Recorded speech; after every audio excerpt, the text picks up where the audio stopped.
سپه دیوانه کسی ما زور محاوله کردن 3 جارا لیره کنفرانس هاتنا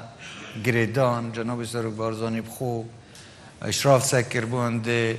خلافات بین کردا و کردان روشاوای کردستان نمینه سری برای تگشتنه که باشه بی بس پشتی اینگی مخابنی و بس پیده دخول دا پاش یعنی نتاد نپیش بود جبه جه کرنی و گازن دشت کرند گود که تعلیمات جکی دی بومتین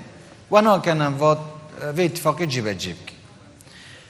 نوکش امید گوینده دا اگر کردت